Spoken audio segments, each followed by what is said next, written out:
Mm, I think that's for right now. I think that's actually uh, a good number of Number folks here. All right. Well, um, as folks trickle in, I'll let them in. My name is Dr. Fernando Estrada. It is an absolute pleasure to see some of you. Feel free if you want to show the screen. You don't have to if you don't want to as well. I'm going to be actually sharing my screen in just a bit. I'll be going through just a few slides.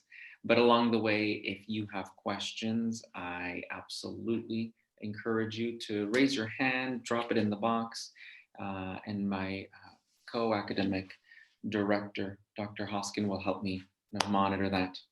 Yeah. Well, welcome.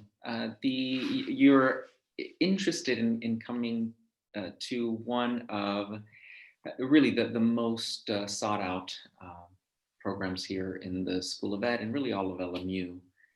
We host in the counseling programs a collection of really incredible degrees that together comprise the counseling programs. And so we're going to go through a few slides. I'll give you some information. Be rest assured that that information, you will come across it again. Yeah. After you apply and you're admitted, you'll come across this information. You won't miss it.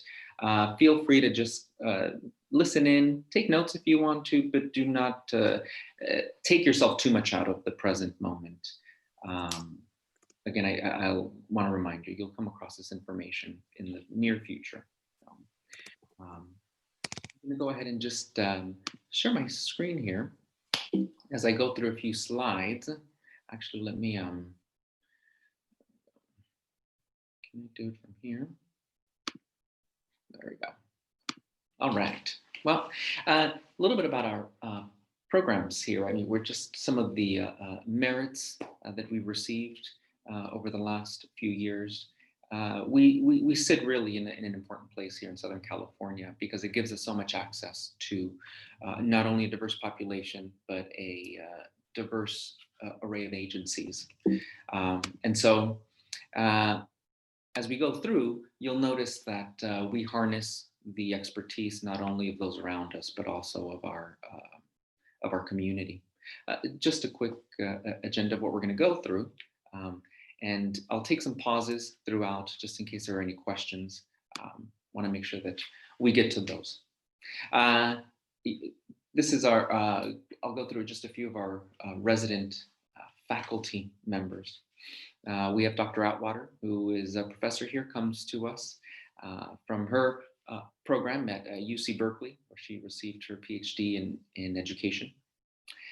She's got some incredible expertise across the area of both the discipline of school psychology, as well as issues of developmental psychology, theories, and assessment. Dr. Hoskin, you want to say a little bit about yourself? Good morning, all. My name is Dr. Maya Hoskin, and well, let's see. I earned my PhD in counselor education and clinical supervision, as you can see, and I currently am a co-academic program director with Dr. Estrada. Specifically, I coordinate or look over, if you will, our PPS credential program and our school counseling program, and also our CWA offering. So if you're interested in school counseling, I'm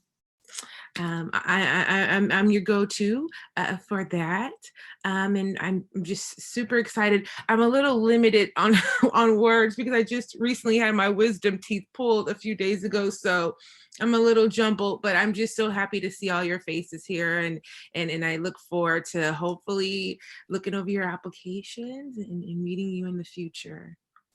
Well, thank you so much, Dr. Hoskin. Yeah, it's we've all been there, right? Where we've had those wisdom teeth pulled out. Ouch. Thank you, Dr. Hoskin, for spending some time here with us. Here we'll have Dr. Parham, William Parham, who is the one of our, he's been actually here at LMU for quite some time, has a lot of great expertise in the area of sports psychology, as well as trained as a counseling psychologist, knows a lot about crisis and trauma, and actually teaches our crisis and trauma course that we have here. And we're missing a picture of one of our counseling staff, but that's the picture of Dr. Michael Sersosimo, who is our academic advisor. And Dr. Sersosimo is the one who's in charge of making sure that your, what we call academic blueprint, that file that that sort of follows you through the program and outlines your course sequence during the, on average, 2 years that you're here. Ms. Esther Gabriel is our Fieldwork community outreach liaison. And when you get to Fieldwork, that sort of last portion of your training here, you'll be taking a course with Professor Gabriel in the Fieldwork setting, while also being supervised by someone out in the field. And then you also see there at the bottom, Ms. Cheryl Orsazik, who keeps our operations going and is central in making sure that all of the needs of our candidates are met. We have a graduate student association. It's a CGSA, and every year they actually put together quite a bit of programs and support services for all of the new folks and folks who are continuing. So it's a great way to involve yourself, get to know things that are happening, opportunities that are in the pipeline. At the master's level, so much of the work is about what you do outside of the class, the networking, building connections. And so CGSA serves a really important function there. Okay. Let me see here. I'm gonna kind of, for a quick second, just kind of stop my screen here and see if there are any questions, sort of anything that has stood out for folks, anything that seems pressing. Yeah. If not, that's okay too. We're gonna certainly continue, and I wanna ensure that folks don't feel sort of too overwhelmed, although the reality is that, yes, this is going to be overwhelming, I think, at most phases of your graduate education. There's a lot of information coming your way. Wonderful. I'll continue here then with just a few more slides. So a little bit about our program goals and the degrees that we offer. Okay, I'm going to jump to the bottom and then work my way up. Yeah, we offer 3 separate degrees.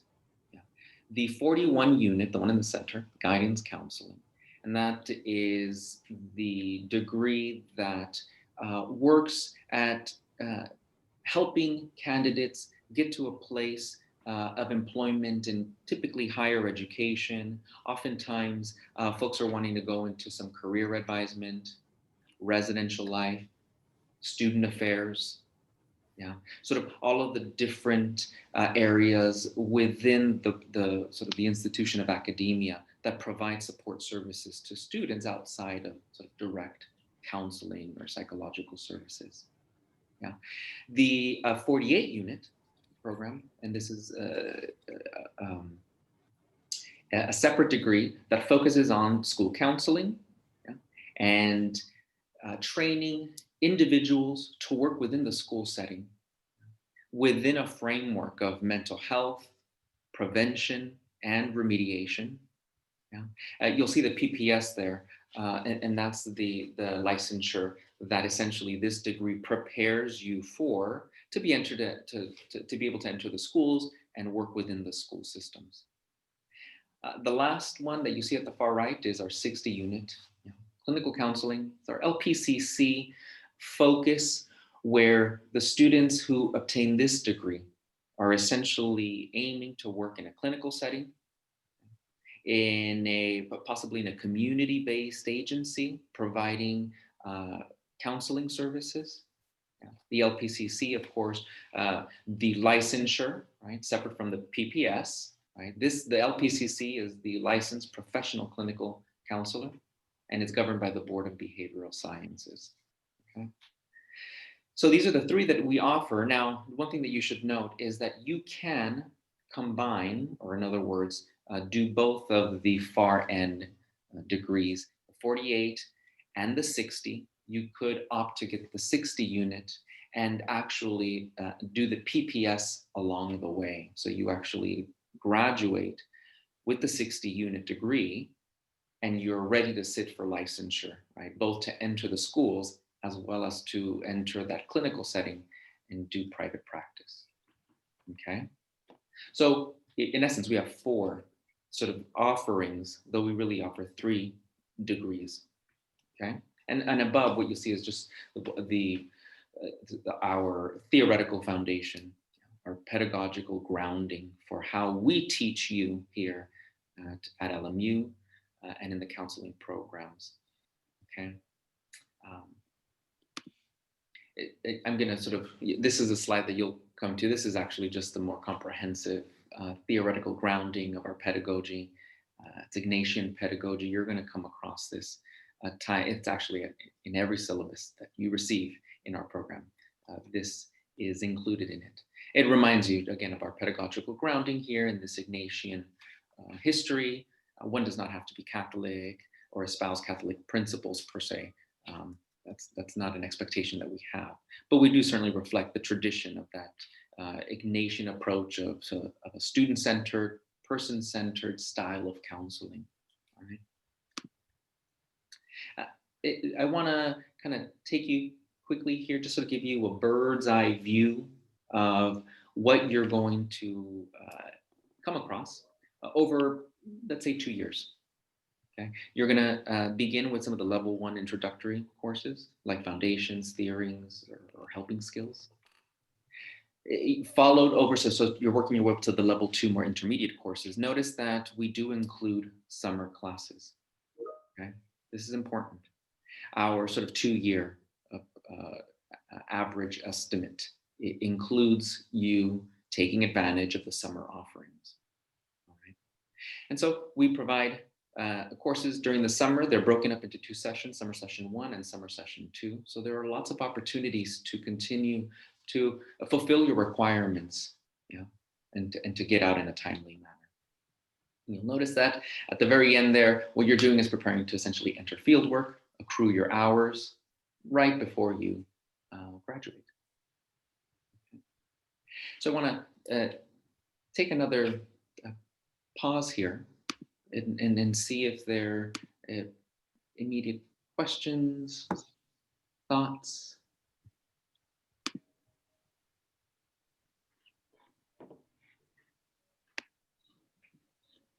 I'm seeing here that we have until 11:45 is what so we've got a nice solid 1 hour. Plenty of time to answer all your questions as they come up. You just let me know. All right. I'll be checking the boxes here for anything that I come across. All right, I'm gonna go back to a few more slides and then I'll take another break. So this is our sort of a summary of our course offering. There's a lot of information here. You're gonna come across this. You don't need to take notes necessarily or keep track of this. But do know that we run on a semester basis. Our classes are Monday through Thursday. We do not have classes on Friday. We offer our courses in the evenings, generally at 4:30 p.m. and then that 7:15 p.m. slot. Of course, with COVID still underway, we are still engaged in remote teaching. We're going to remain remote for the spring semester. No announcement has been made for the summer. We're hoping to resume most of our in-person offerings this coming fall semester, fall of 2021. That's the goal, but time will tell. We do offer 2 summer sessions, again, summer session 1 and summer session 2. You'll see the time slots there. Lately, most of our instructors have been doing a combination of synchronous and asynchronous course instruction. So while we try to still hold those evening slots, because a good number of our students will work during the day, we have been a lot more flexible in terms of offering some additional meetup times throughout the week, again, given the COVID situation. Uh, on average, our course sizes are usually no more than 20. On occasion, you might get a class where you're 23, 24, but usually they're in the high teens. Yeah. And then as you get into the advanced courses, they actually start to get even smaller. They become more seminar style. Really, you're in a class with 11, 12, or 13 other candidates. Okay. By the way, for a full course load, as you see there at the very bottom, is we consider three courses a full load. Okay, a course is 3 units, so you're looking at about a 9-unit load being considered as a full load. And we do expect that folks get a B or better, and our candidates across the board do very well every year. Okay. A little bit about that sequence, right? You saw that bird's eye view of, you start with the sort of level 1 beginning courses, working your way to the more intermediate and advanced courses. So you begin with helping skills and that sort of peer-to-peer counseling. Those micro skills is what we call it. Working your way up to CRC, stands for culturally responsive counseling. And it's that course that you take right before you enter fieldwork, and you begin to actually work with clients supervised by a licensed practitioner in the field, either in a school setting or at an agency. And the program ends with a comprehensive examination.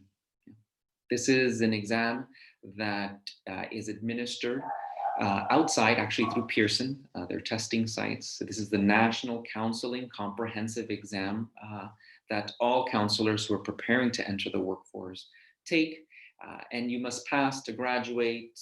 You must know that we do look at every cohort separately. We adjust that passing score depending on that, the average of that group, and particularly more so now, given all of the pandemic, uncertainty that's happening.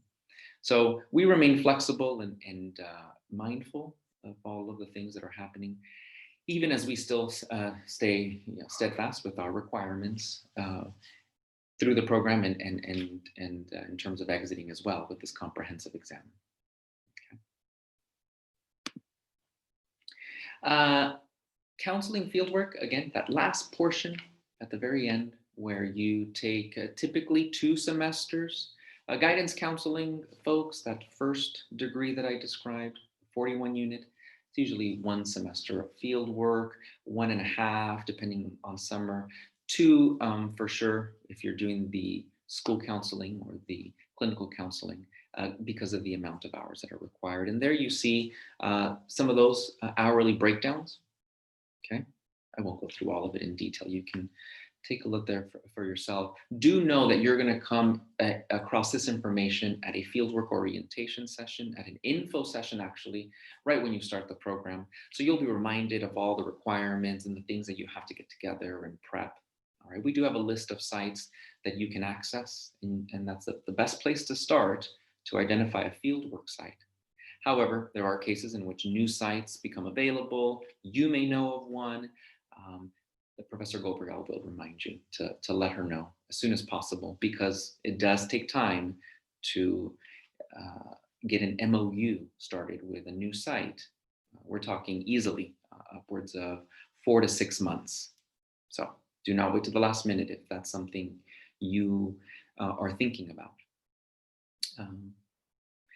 We do have fieldwork sites everywhere, all across Southern California. Charter schools, public schools, private schools, clinical mental health agencies, private and county, okay, as well as partnerships with universities and colleges, again, across the Southern California basin. And so you'll have lots of opportunities to find a fieldwork site that works for you.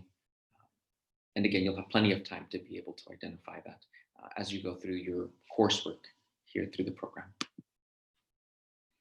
All right, I'm going to talk a little bit about the counselor badge, which is an option that we have. But before that, I'm going to stop for a second.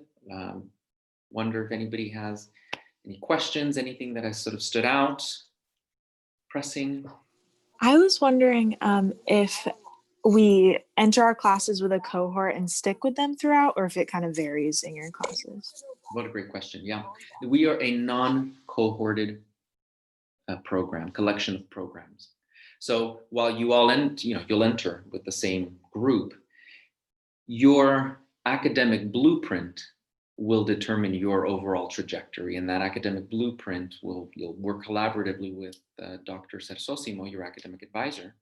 And so, yes, you may actually have a lot of classes with some individuals, and then some individuals you may not, because they might be doing one of the different degrees, and so might be taking a different course because they have an elective coming up, things like that. So, in fact, that's the way that when I did my master's out at Teachers College at Columbia University, very similar.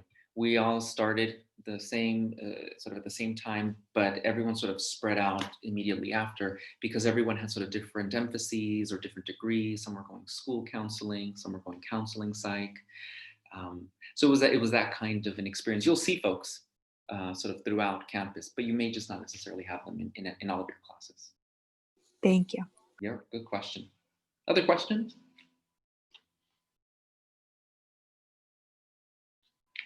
Good, good. All right. Oh, I have a question here. Can students become involved in faculty research? Yes. In fact, I'm going to be, what I'll do is I'll go back to my slides because there'll be one on that. Before I get to the research part, and I'll talk about the research assistantships, RA-ships, TA-ships, GA-ships, there's a few of them. But first, I'll talk about the bilingual counselor badge. And this is a new initiative that we have that we've been rolling out. Currently, we have it only for those who are bilingual Spanish, English. And our goal is to use this actually as our template to be able to then grow out so that we can provide counselor badges, certificates to candidates who come into the program already with bilingual skills. And so this is not anything you have to necessarily concern yourself with at the beginning. This is something that comes at the very end through fieldwork. Yeah. This is actually folded into your fieldwork course, so you don't have to do anything extra. You don't have to take an extra calc class. You don't have to sign up for more units. This is folded into your fieldwork course. So when you get to that place, you'll come across this information, and this is open to candidates from all the 3 degrees that we offer: guidance counseling, school counseling, and the clinical mental health counseling. Okay. We also do offer study abroad. In fact, we're one of the few graduate programs that offers a study abroad. We have been to Ecuador, to Guadalajara, most recently Mexico City. In fact, we have a memorandum of understanding, an MOU with Universidad Iberoamericana in Mexico City, where we take a group of students out there. They take a course with students from their graduate program in psychology. And so it's an integrated course, and we do some site visits, tours of the city. It's a really great experience. We're out there for about 2 weeks. And this is during the summer. Okay, we did have to cancel our study abroad this past year, as you can imagine. And so for this coming summer, we're aiming to do something a bit more virtual, and we're hoping to be able to resume the study abroad in-person trip in Mexico City the following summer, summer 2022. Okay. This, by the way, is an opportunity that you can have through the multicultural counseling course. You can only go on study abroad if you sign up through multicultural counseling. So if this is something that you're interested in, you'll have to make sure that when you come across your academic advisor and you're working on that blueprint, that you let them know that you want to do a study abroad, and therefore you want to take multicultural counseling in the summer.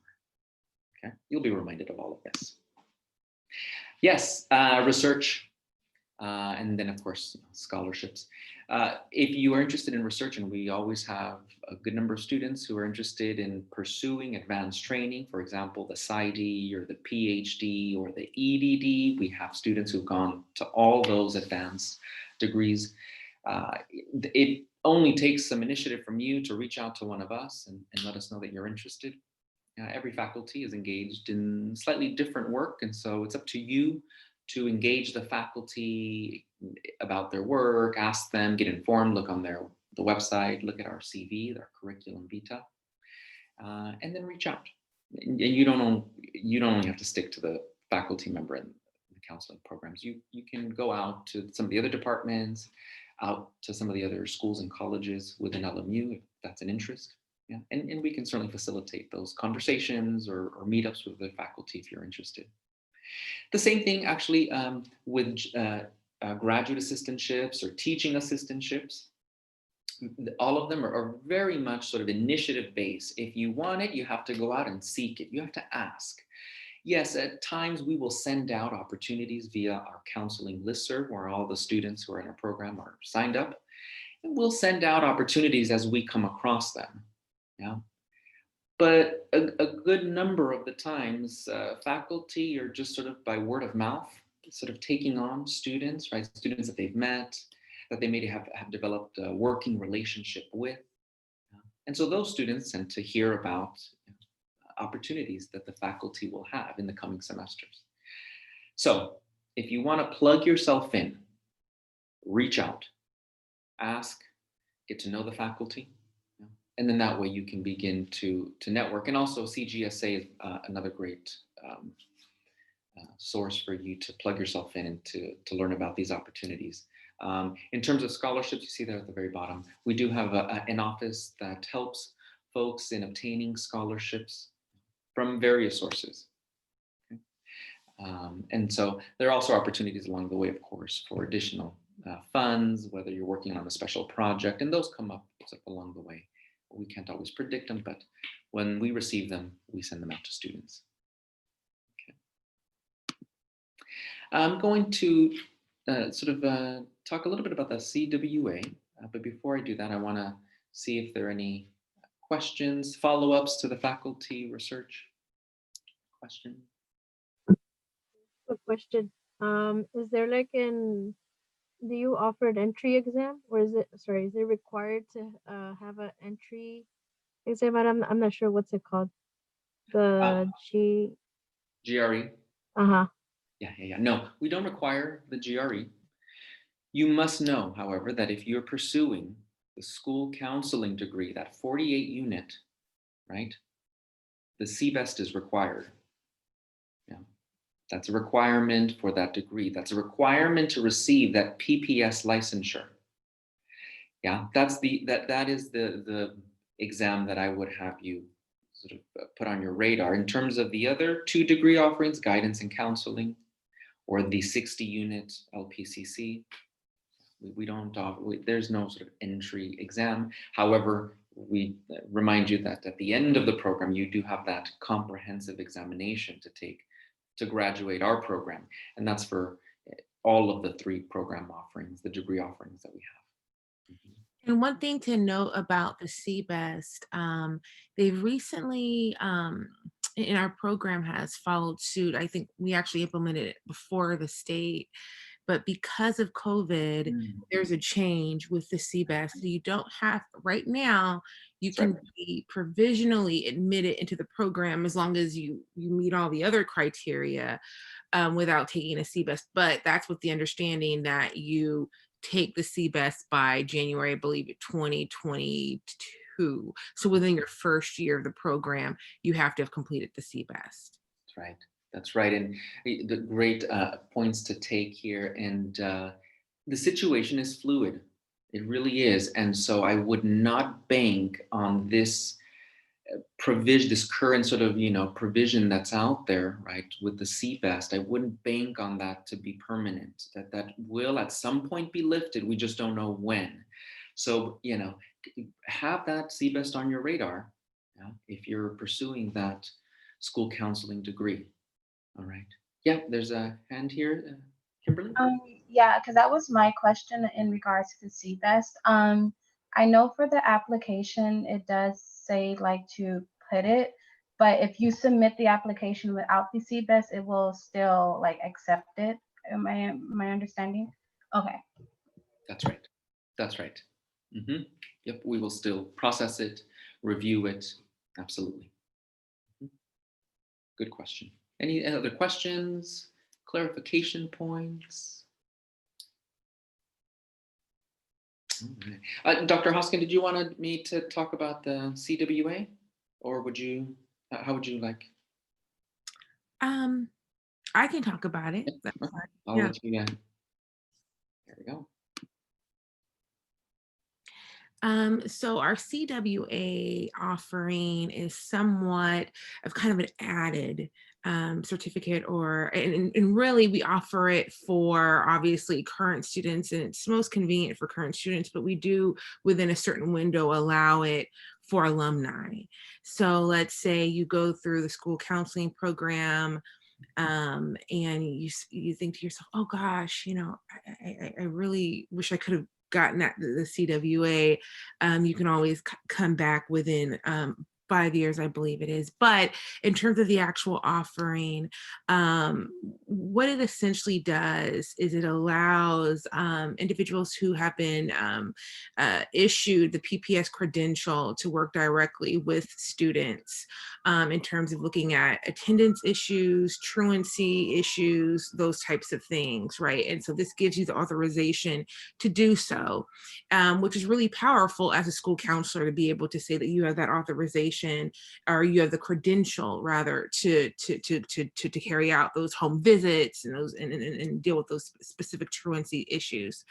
And so as it says, so you'd be focusing mainly on truancy, remediation, prevention, even maybe in some cases working with families, students and their families as well.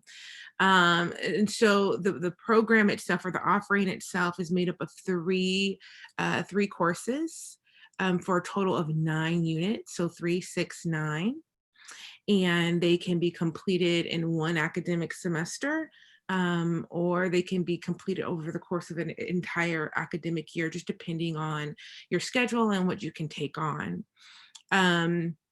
Now, in most cases, currently enrolled students who are taking advantage of this offering, they take these courses while they're enrolled in their field work 1 and field work 2 courses, which is typically toward the end of the program, right? Is when you begin collecting your field work hours.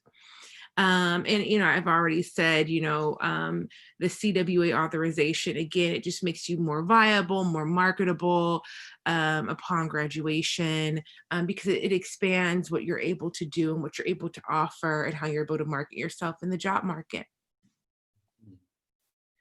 It's an opportunity that I would encourage folks to take advantage of. Yeah, absolutely. Mhm. Um,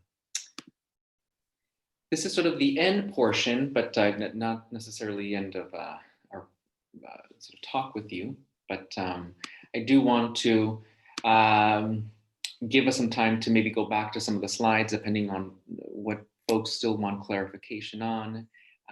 So what I'll do is stop my screen, but we can come back to some of those slides as folks want to maybe look into one particular issue or another more into more detail.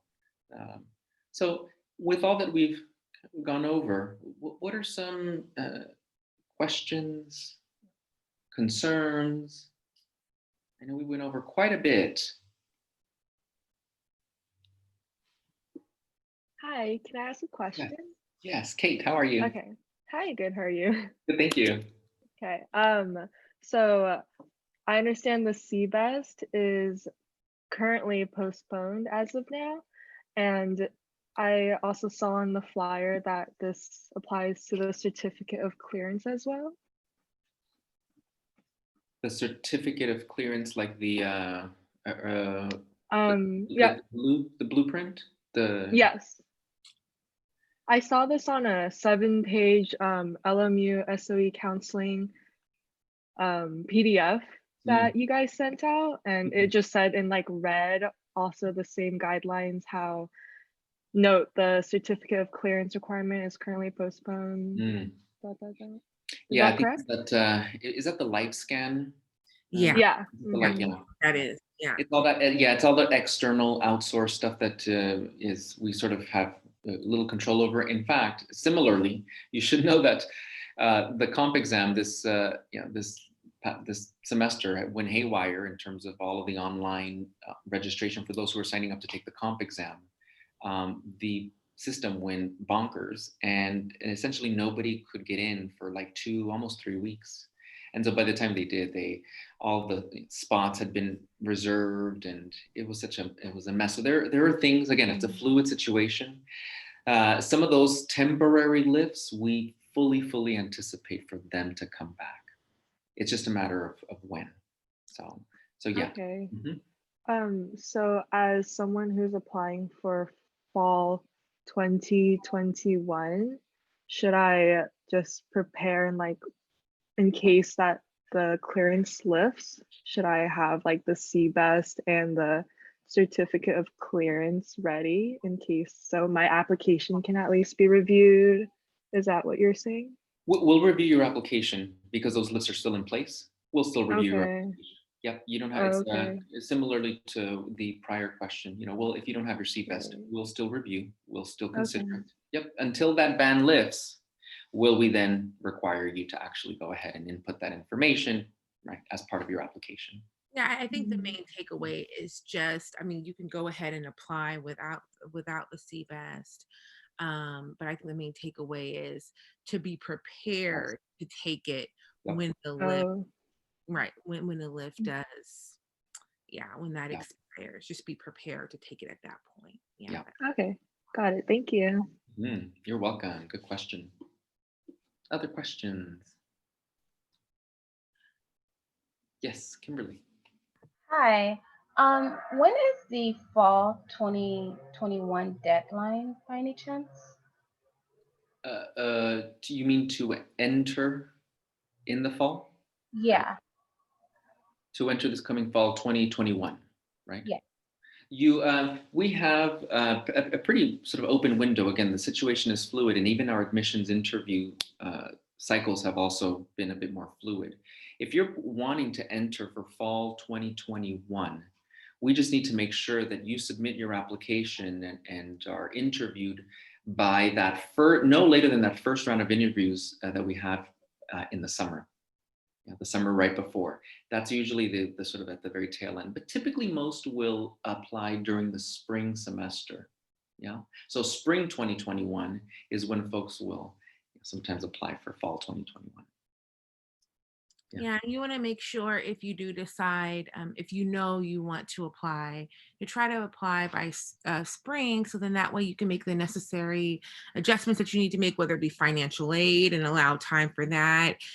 Because I know that because of COVID, again, our financial aid office is not all on campus and operating and functioning as they normally would pre-COVID. So to allow time for a little extra time for processing and things like that. So if you know you might want to apply, by all means, definitely summer, yes. But if you know, try to do it a little bit sooner to allow for, so you're not, rushing or, rushed for time. Yep. Great. I see. Shay. Is there a list that's available for us to be able to look at the required courses for each set program, like the ones that are required and then whatever electives may be offered as well? Yeah, that all information will be in the faculty handbook. I'm sorry, not the faculty handbook.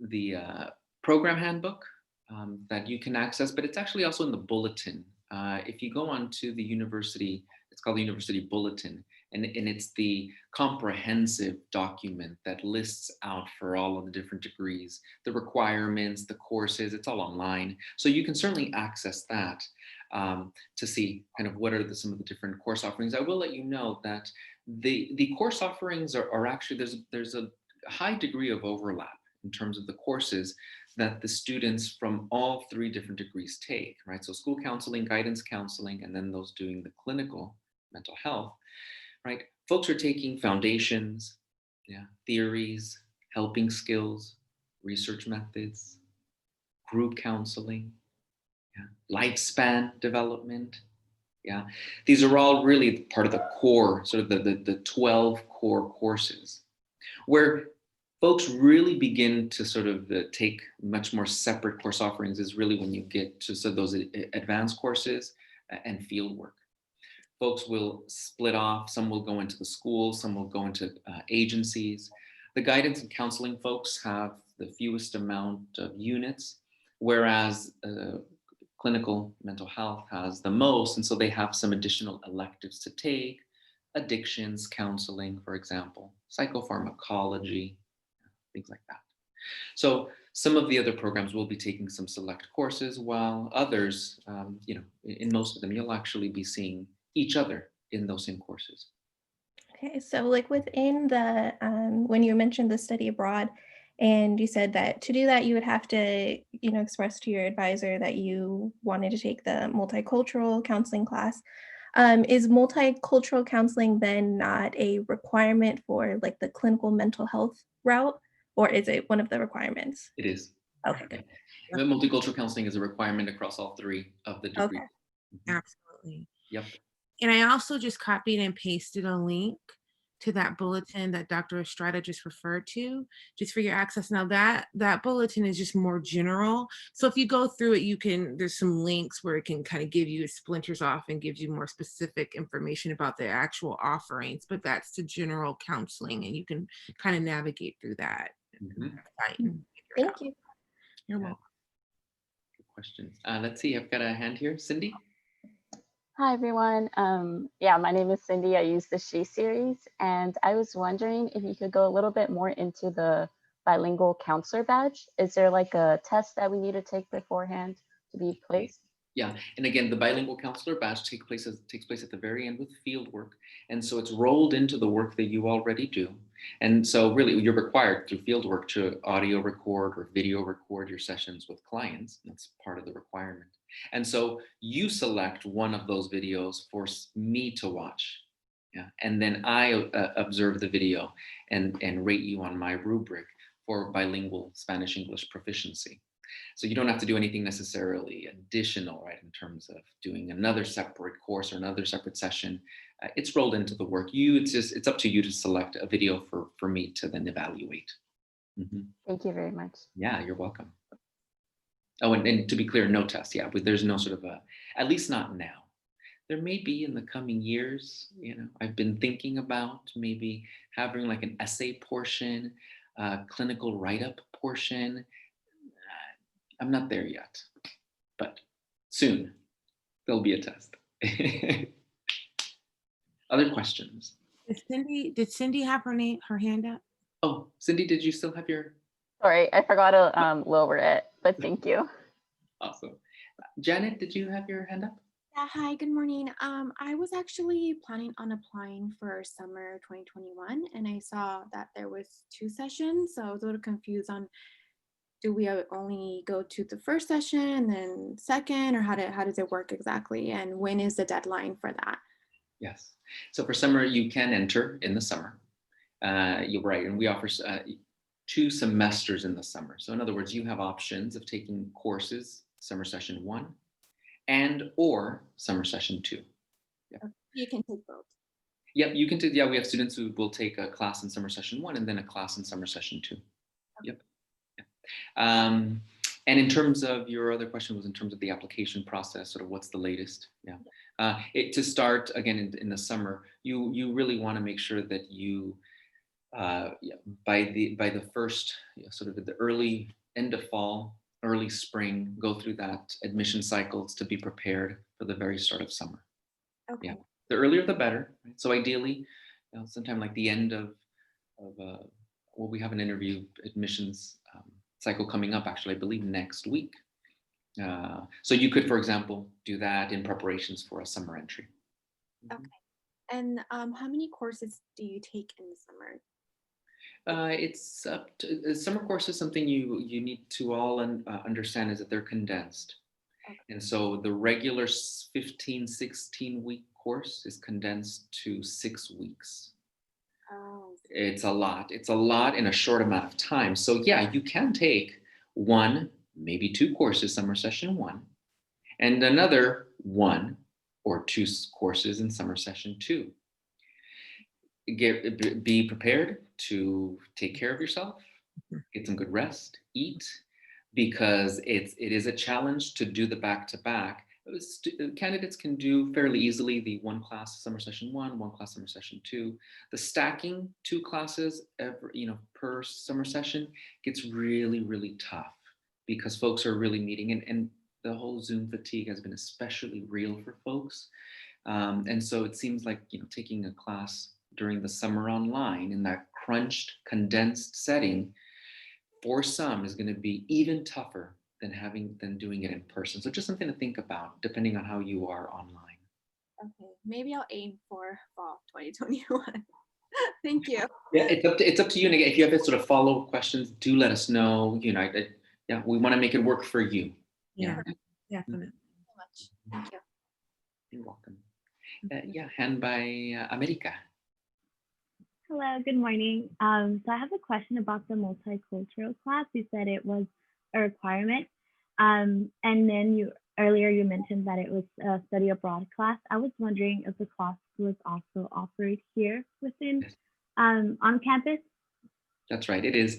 So you have the option for multicultural counseling to take it the sort of traditional course in person here, or if you elect to do it abroad, you can do that too. You just have to make sure that you do that during the summer, that's sort of, you reserve multicultural counseling for that summer slot. But otherwise, no, yeah, we do typically offer multicultural counseling every semester.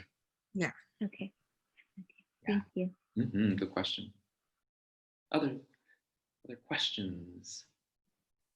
I'm seeing a hand by Kimberly. I have a question in regards to I believe you said interview. Because of COVID, what does that look like at the moment?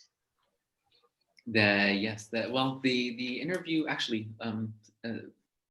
looks still very similar. We've just really only done it just remote now. But we do have them online. We provide you a series of questions. We actually also provide you, shortly before the interview session, a very small article to read that then we have you discuss and talk about. So that's part of our assessment strategy. And so we'll engage in a conversation. We ask you a few questions, and that typically comprises the interview session. We take notes, we have our rubrics, we do that kind of stuff. But we try to make it as welcoming and as informal as possible, because yeah, it is a little awkward to be having these really high stakes meetings online in such a awkward setting. So we do our best to keep it as informal and welcoming, while at the same time making sure that we go through our series of questions and gather the information that we need to make our decision. And usually, by the way, our interview sessions are about an hour and a half at the very most, on average an hour.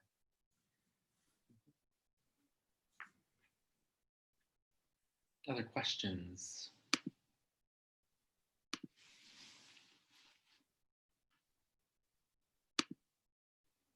Yes, there's a hand here. Shauna? Hi, yes. So just to verify the application process, if we were to apply now, have our applications in by November, December, are we waiting till summertime to do these interviews? Or, what is the timeline as far as for interviews and when we hold them? Right, and just having knowing yes, whether we get into the program or not, we're applying to other programs. Yep. We have, and just so you know, with the way that we've structured more recently our interview cycles, is we hold essentially one interview session per month. That's typically how we do it. So in the semester, we divvy it up. Our faculty members take 1 month. I have the month of October. So if any of you are going to be interviewing next week, hi, you'll see me. Whoever's interviewing, I believe in the month of November. It's me. Dr. Hoskin, that's right. And anybody interviewing in December, I believe is Dr. Parham. That's right, Dr. Parham. So, and so Shauna, we'll do that same thing again in the spring. where every month one of us will take a date. And so you have some options actually. Most of our our interviews are in that 11:30 a.m. to like 1 p.m. slot, typically on a weekday, although we do try to offer once a month, like a Saturday interview session, but still in that same sort of 11:30 a.m. to 1 p.m. slot. Okay. And how long after that would you find out if you were accepted into the program? Sorry. No, good question. Yeah, that's an important one. Not very long. We typically, what we do immediately after the interview, we process our notes, log them in, and usually within, I'd say about 2 weeks, usually no more than 3 weeks, the applicant has a response. Yeah, and part of that is we have as you know from what I was mentioning, we have another admission cycle coming up right the following month. So we try to then wrap that up, make those decisions to then really clear out the queue for the new group coming in the next month. Mm-hmm. So I would say 2 to 3 weeks. Thank you. Yeah. You're welcome. Cindy, was that another question you have? Yes, kind of going off of, like being admitted, what is usually like the average cohort size of these programs? Good question. Well, we have sort of a total number, right? That's based off of the combined school counseling,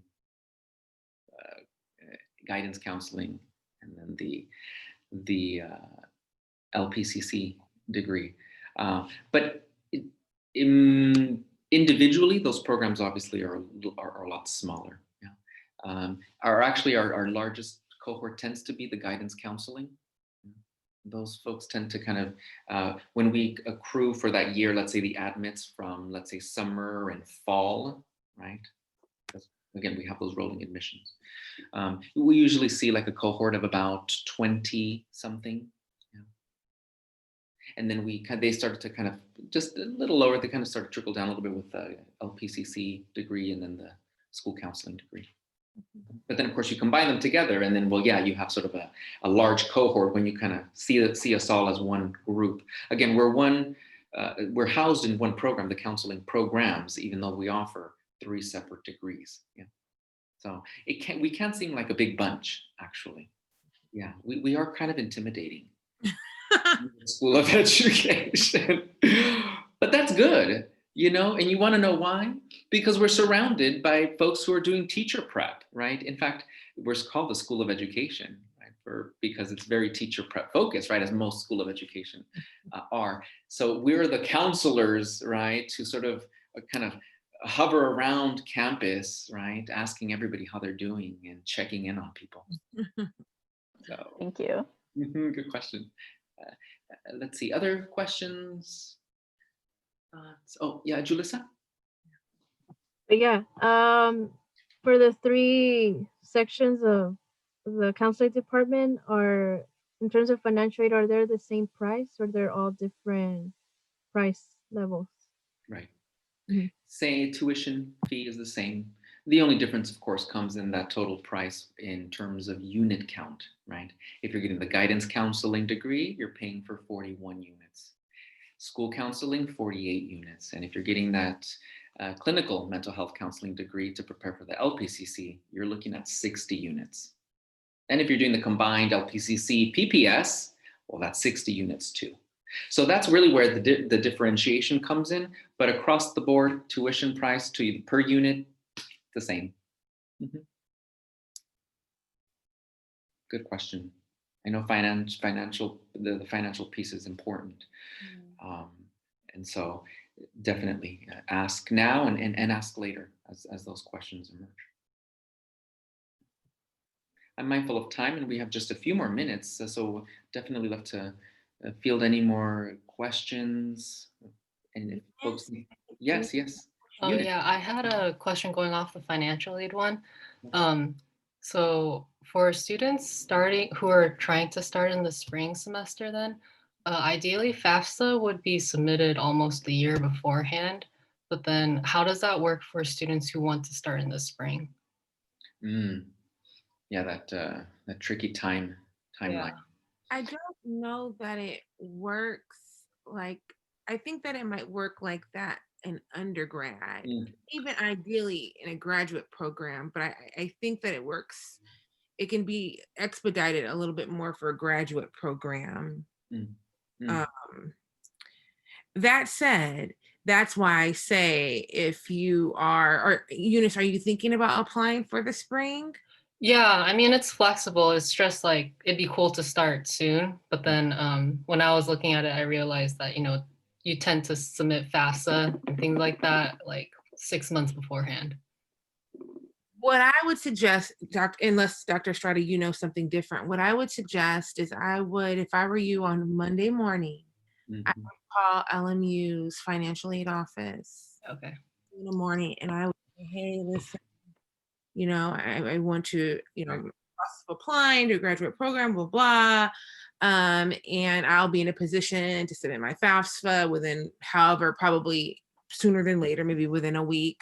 Yeah. The timeline would be to get that processed. I see. Yeah. Okay, cool. Thank you.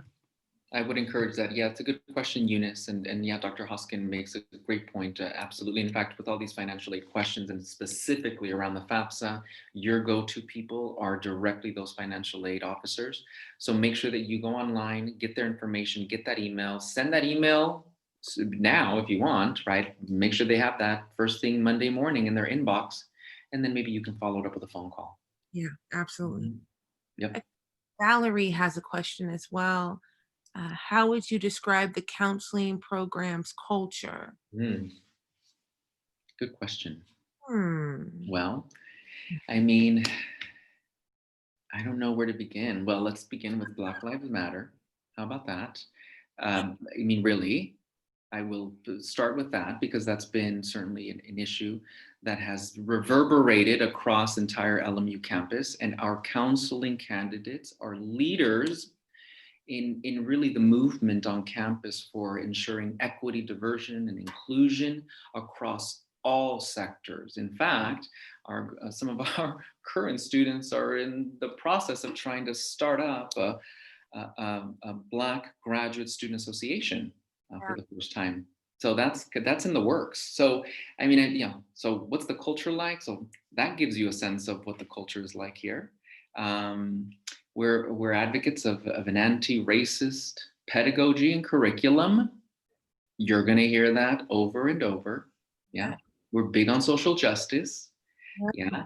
We enjoy those difficult dialogues. Yeah. Dr. Hoskin and I, we love teaching multicultural counseling. We love talking about oppression. Yeah. Privilege. Yeah. Ethnocentric monoculturalism and white supremacy. You'll get a mouthful from us for sure. Yeah. So that's part of the culture. We're student-centered. We are very much, we see you as whole people. We don't see you as just students. I mean, you all are balancing so much. You will have jobs. Some of you have families, children. Yeah. Others have, my goodness, pets that, that are everything to you. So we understand that folks are balancing quite a lot. And so we value you, we check in with you. All of our faculty are tremendous at that social emotional learning. We value your mental health. Yeah. We value your mental health. And so you'll see that from us, you'll hear it from us throughout the program here, checking in on you, making sure that that you're functioning optimally, because we know that the world right now is a little crazy. Yeah. I do want to, and we can come back to this, but I do want to just offer a few minutes over here to the leader of our department who oversees the collection of programs, not only here in the counseling program, but also in our our colleagues right down the hallway, school psychology. Dr. Teresa Seves is here, and I wanted to just offer a few minutes for Dr. Seves to say a few words to you. Welcome, everyone. My apologies for popping in. I'm actually on my iPad standing while my other computer is in the other room. So you just make it work, right? That's right. You just make it work. So welcome. It's a pleasure to meet all of you and to have such a strong showing. My name is Dr. Tisa Sevis, and I'm the chair of the Department of Specialized Programs in Professional Psychology, and also faculty in the school psychology program. And I cannot say enough about the tremendous expertise and professionalism and rigor that you will find in my colleagues here in in the counseling programs. They take tremendous pride in not just fashioning rigorous programs, but pride in supporting you where you're at and ensuring that you have the skill set, the knowledge, the disposition to push forward very important work in being a counselor. Right now, as you know, being a counselor is really, it has been up and coming. There's such a tremendous need, particularly now. It's such incredibly important work. So I applaud you for taking this opportunity to lean into this work. And thank you for carving out the time to meet this incredible team. I'm incredibly proud of having them as colleagues. And so welcome this morning. Hopefully you have coffee in hand. And please feel free to continue asking questions and learning about the program. And welcome to all of you. Thank you. So Thank you, Dr. Slaughter. Thank you, yes, Dr. thank you, Hoskin. Dr. Aceves. That was incredible. Thank you for taking the time. I know you're super busy. So thank you. Yeah. And wanted to, we know we have just a few more minutes with you. So wanted to see if anyone had another sort of question or a follow-up that they wanted to ask. And we're talking about culture. I can talk about the culture of the university all day, but I also want to be mindful of other questions.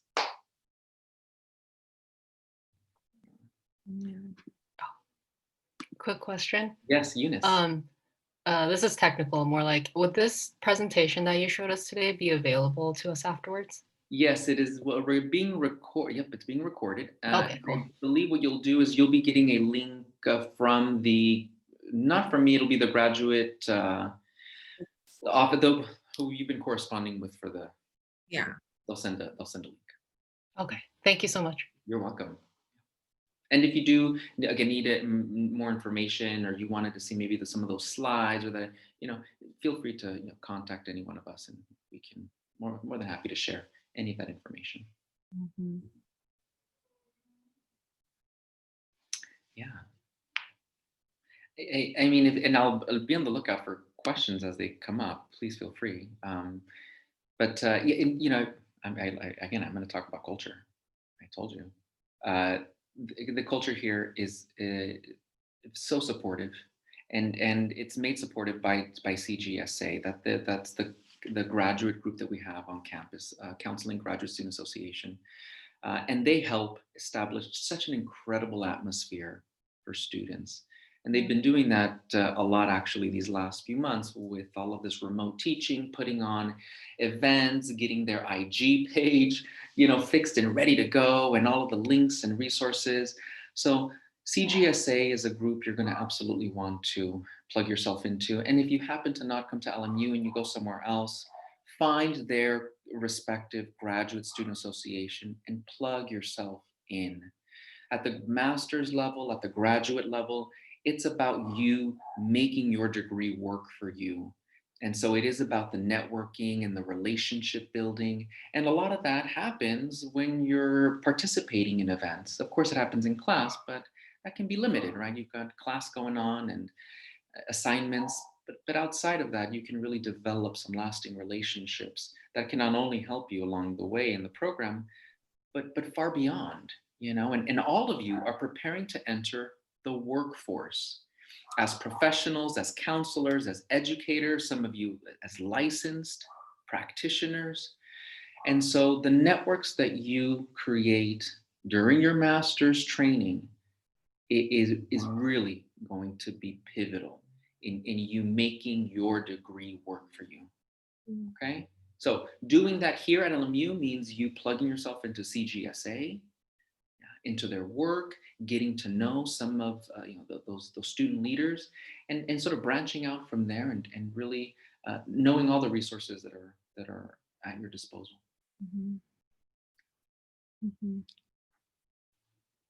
Thoughts, questions? Show the slide that had the contact info email.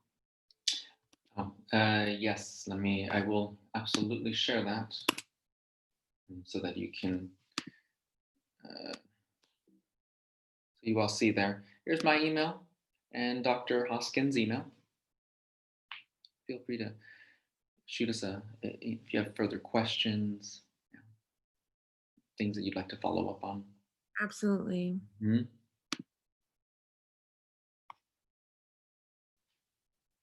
We have a question here. What are the characteristics, skills, or experiences admissions personnel are looking for when deciding to admit applicants? Yes. We are looking for individuals who, well, first and foremost, value that interpersonal and relational dynamic and setting. Yeah? And so we recreate some of that in that admissions interview. Now, we're counseling programs, and we're a discipline that works relationally. And so what are we looking for? Well, we certainly are looking for individuals who have the ability to be able to establish rapport, listen, answer a question, right, in some focused manner, right? I mean, these are sort of some of those basic foundational pieces that dispositionally we look for. The content, of course, will come, right, with the coursework and the theories and all of the stuff that really comprises the full knowledge base.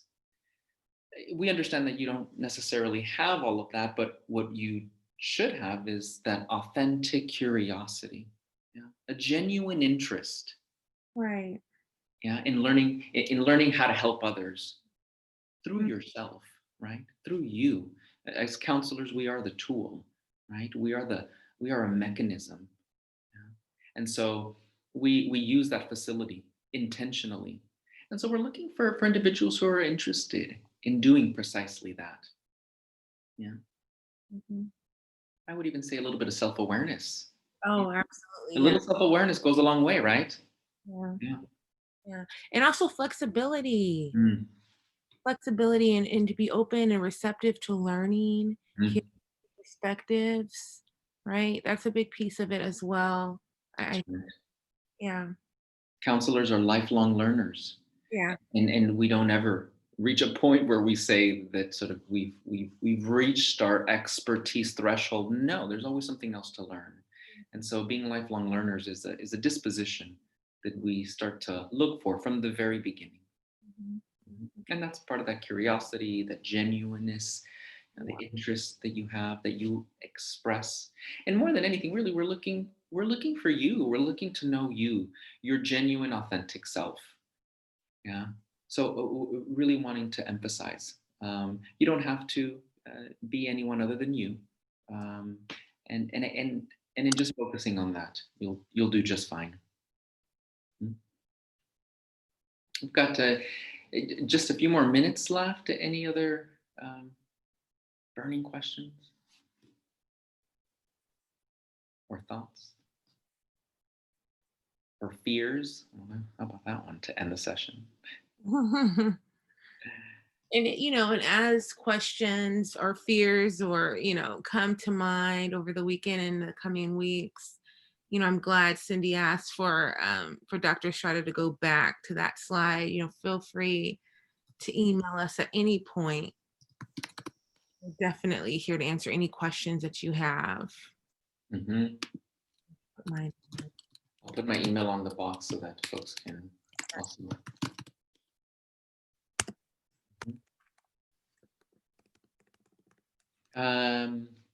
Do also make sure that as you're filling out your application, make sure that you've noted sort of all dates and any contact information that's there. being remote and working remotely. For some of us, it's a little easier. For others, folks, some offices have gone a little clogged up or backed up in some way or another. So if you see a phone and you see an email, use both. Absolutely. Use both. If you have a question, email and call. Yeah. That way you can make sure that you're getting through.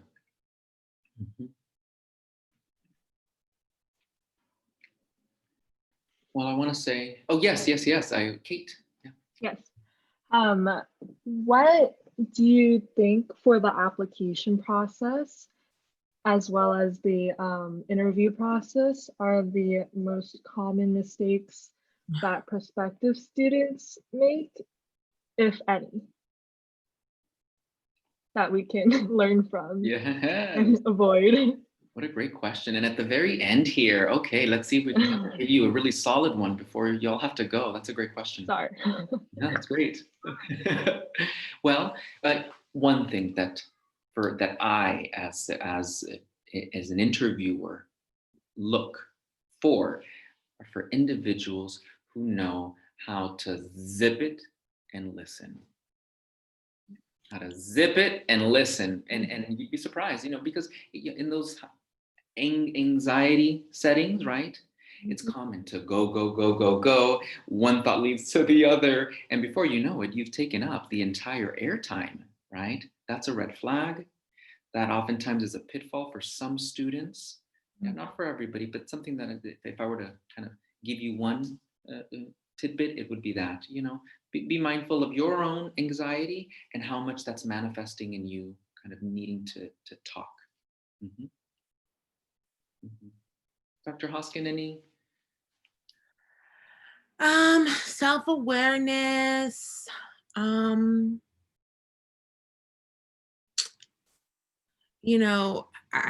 think being professional, in particular in the interview, but as Dr. Estrada said, being authentically yourself at the same time, trying to strike a balance between professionalism and just being yourself and really speaking to your passion and interest. Yes. Relative to counseling. I think that so then not doing that would be a mistake that could definitely, that you would want to avoid. If I don't think that there's any, real black or white, Oh, and then also maybe one other thing is to understand that counseling is not advice giving, right? It's walking your clients or your students down a road and helping them kind of find their own answers. But one thing I want to say really quickly to keep in mind is during the interview process, there's not going to be any really right or wrong answers, because as Dr. Estrada said, the content piece you're going to learn once you get accepted into the program. So we don't expect for you to hit, each bullet and get that all, That's why you're going to be in the program. We're really looking at your aptitude, your ability, right? Do you have it in you? And so that's really, what we're more than anything else. And before letting you all go, I do want to address one more question that came through about undocumented status. And for those folks, right, who may be undocumented, there is that does present challenges, right, with financial aid and some of the other offerings that some folks have. But we do have an organization on campus that works in conjunction with the Latino Faculty Staff Association and some other smaller groups on campus that do come together to ensure that any undocumented student has the resources available and opportunities. And so you'll get connected with that on-campus sort of organization, and you'll receive additional support and guidance in terms of opportunities, both for sort of financial, but also otherwise. So yes, if that is an interest in you, do come talk to one of us and we'll make sure to plug you in. We're looking at the time. I know it's 11:46 and I think that's the end. Thank you so much for joining us. You have our email address. If you need us, reach out. Until then, enjoy your weekend. And thank you, Dr. Hoskin, for helping out here as well. And thank you all for your time this morning. Thank you. Bye-bye, everyone. Bye. Thank you.